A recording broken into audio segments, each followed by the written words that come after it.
Shalom Israel. Shalom. I want to start by giving honor and praises to Yahweh, Ba'ashem Yahushua, Ba'ashem Kakadash. We the brothers from down in Tempe, Florida, from the camp province in Babylon. Coming in the Lord with an edifying lesson. All right, double honor to that was an apostle, great millstone, teach you well. Peace and blessings to the brothers for pushing this work in true sincerity. To this guy, the bride.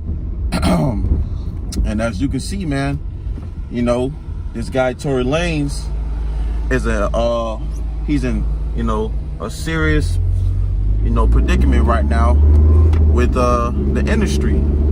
Okay, because, you know, ultimately this guy said that he's you know, got the insights of the industry, and that led to him being incarcerated and framed, being framed by the situation with the whole Megan Thee Stallion thing, man.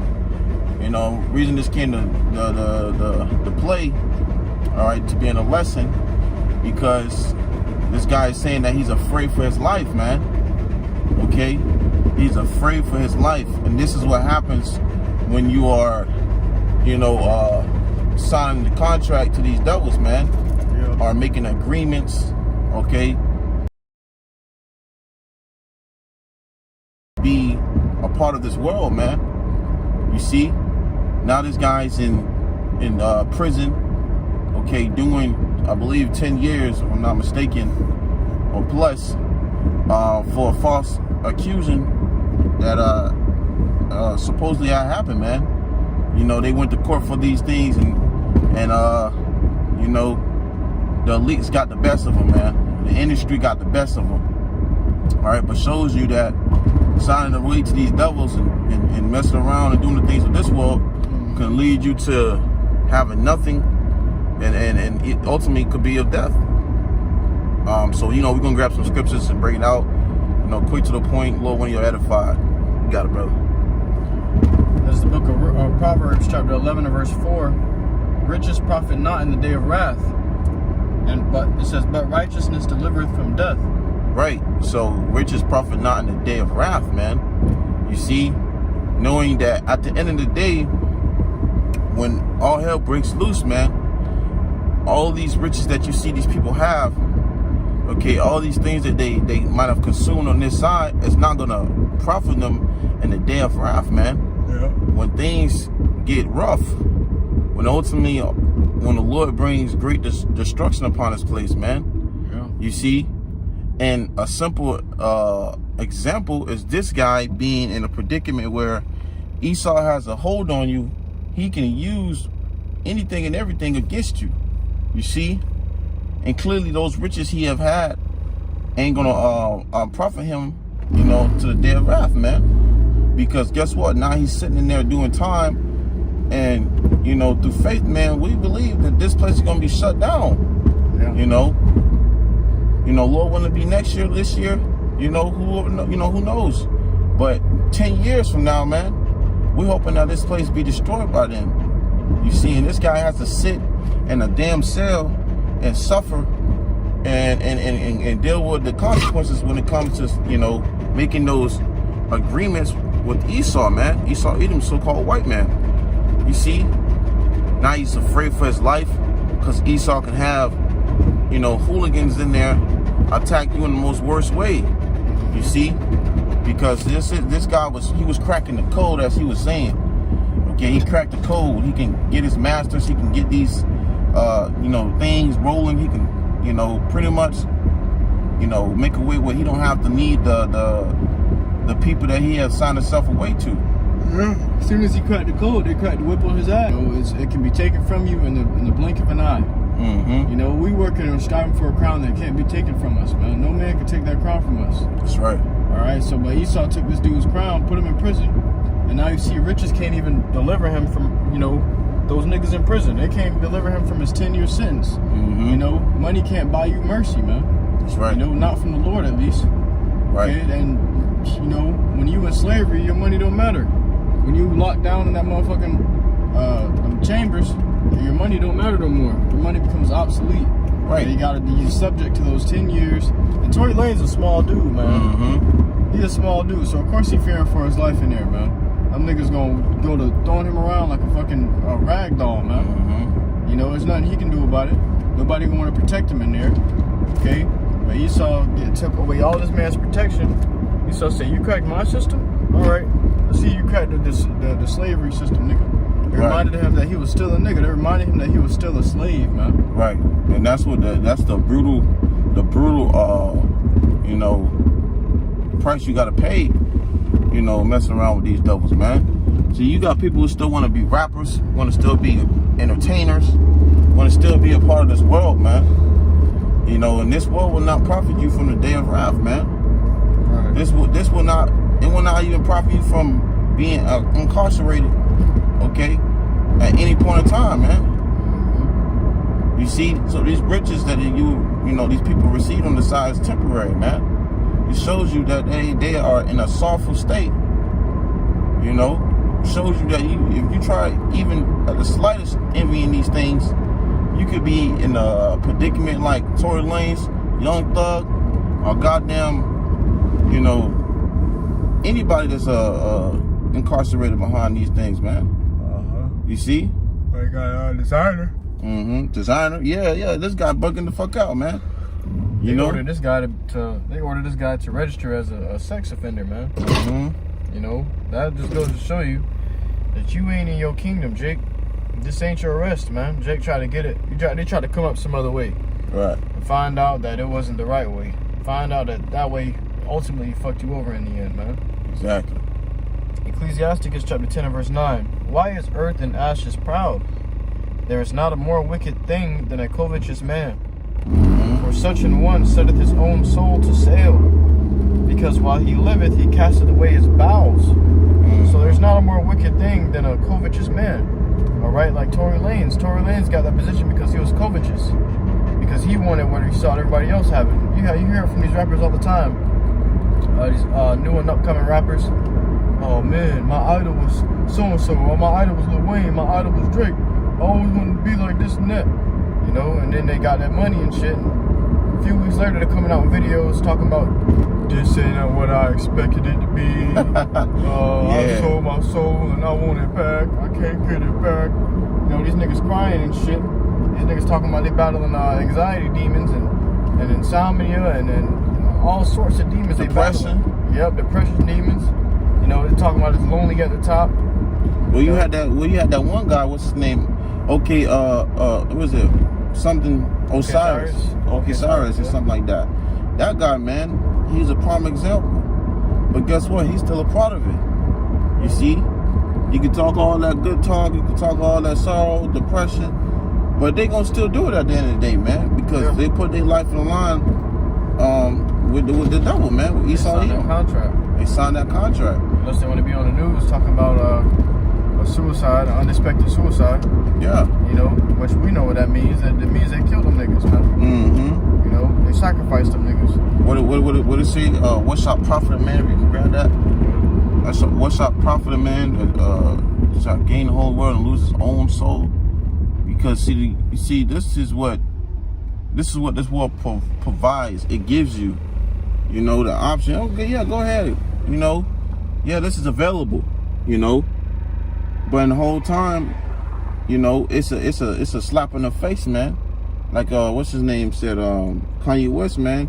He said he sold his soul for, you know, a Happy Meal and a few toys. You know, and that cost him his mom. It cost him his mom. Okay, and it cost him his career. It cost him his wife. Damn. It cost him almost everything. You see? So these riches that you receive on this side, that you envy, okay, will ultimately come to nothing, man. You got it. Matthew 16:26. For what is a man profited if he shall gain the whole world and lose his own soul? Right, because Esau, you know, he'll give you these things, man.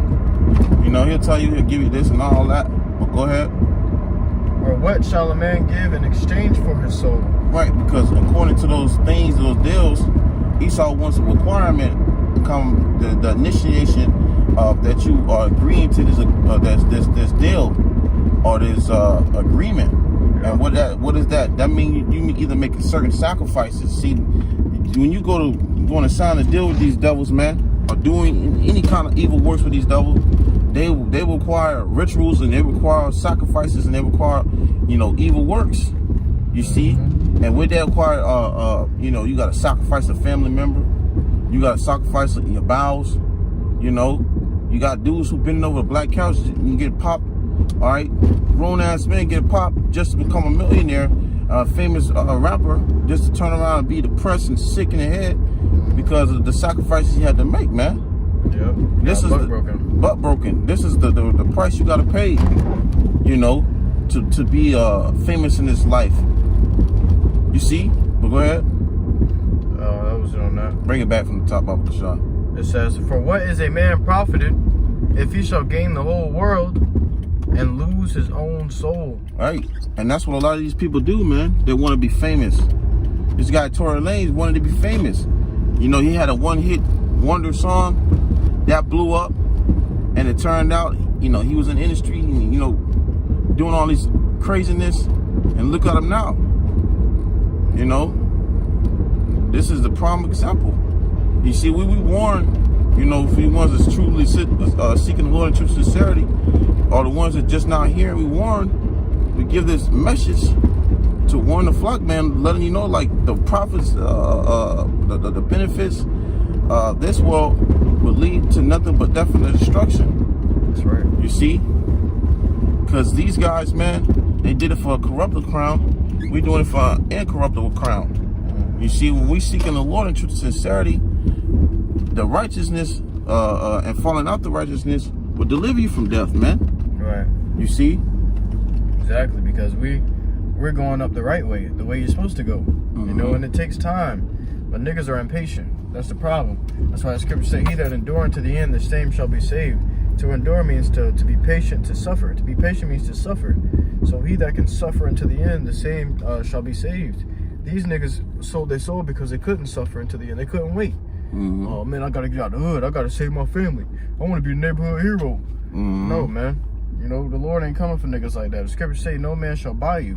You can't buy your family out the hood. You can't buy Jake from slavery, persecution. And you can't buy a drink out of the curses, man. Right. And see these niggas that get into these deals and get into these certain, you know, businesses, they try to escape the curses, man. They trying to find rest within a place where there's no rest, man. Right. You see? And this place right here provides nothing but death and destruction, pollution, okay? Sickness, wickedness. And that's why you see a lot of effed up Jake, man. Right? That's why our people are so messed up, man. That's why we need Howard Shine, man. Okay? If you can grab one more scripture for me, the love of money is the root of evil, all evil, man. Okay? Because look, this is what this guy coveted out there, and this is what he desired out there, and this is what it led to. Go ahead. 1 Timothy 6:10. And we're going to close it out after this. Go ahead. For the love of money is the root of all evil. So the love of money is the root of all evil. And obviously the money that these rappers and these famous people, these actors, they desire out there, it's ultimately evil, man. You see? Go ahead. Now, it's not saying money is the root of all evil. It's saying the love of money is the root of all evil. So if you love it, you know, that's where evil comes from. It's from evil stems from, man. Right. Because you're going to do whatever you can to get it. Like even betraying your brother, betraying a friend, doing wickedness, bending over the black couch, committing idolatry, adultery, all sorts of things, man. Hey, that's why when they bend over the black couch and they sign those paper deals, you know, you find they be sacrificing their family members. Yeah. They be sacrificing close friends. And you see that, man. It be exposed. But that's because they covers and they love that money, man. Jake wake up early in the morning, all I want is about the money. Jake wake up, money's on your mind. I know it's a song, I forgot what the song was, but it was something like, money. And in that song, it told you how, you know, how money it can bring a lot of disruption, dividance, you know, or dividing. Go ahead. Yep. It says, which while some coveted after, they have erred from the faith and pierced themselves through with many sorrows. That's why you see a lot of these people depressed, sick in the mind, messed up, taking these drugs, you know, popping pills, drinking lean, and all this type of sickness, man, because they completely corrupted in their mind. Okay, they condemned in their mind for the sacrifices and the wicked things they had to attempt to do to receive the fame and the riches of this world, man. You see, so nobody feels sorry for this guy, for him being in this predicament, man. You see, and that's just a forewarning. Matter of fact, you got one more for me, Baba Kashan. Who shall pity a charmer? You know what I'm saying? And then we gonna close it out with that, man. All right, because at the end of the day, as you can see it, Tory Lanez responds to reporters. He's afraid for his life in prison, man. You see, he's afraid for his life in prison. Go ahead, brother. Ecclesiasticus 12:13. Who will pity a charmer that is bitten with a serpent, or any such as come nigh wild beast? Right. So who's gonna pity you when you playing around with these devils, man? He's also a very slithering, snaking devil. Okay, a deceiver, and if he get a chance, he will bite you and put that and seep his venom in you, man. So hey, you decided to sign the contract and be along with these lines. Guess what? You paying the price, man. Yeah, and people saying that he ain't. That was all the shenanigans that was being said, and there was barely any proof of it. You see, but that led to him being incarcerated because. Again, he wanted to expose the industry for what you could do. And when you go to exposing the industry for these things, man, they go to getting on your ass. They go to cutting off your money supply, cutting off all these certain access. They take away your black card, and then next thing you do, they go to incarcerate you. So they there you have it. But we ain't gonna beat the dead horse, man. That was the point. Like you said, Tory Lanez responds to reporters. He's afraid for his life in prison, man. All right, and this is why you shouldn't, cover after the things, the riches of this world. Okay, because anything of this world is enmity, and it's an enmity. How about Shemal Shai, man? All right. So with that, we're gonna close out by giving all glory and praises to Yahweh by Shem Yahushua by Shem Hakadash. Once again, double honor to that was an apostle. We remember to teach one. Until next time we say Shalom.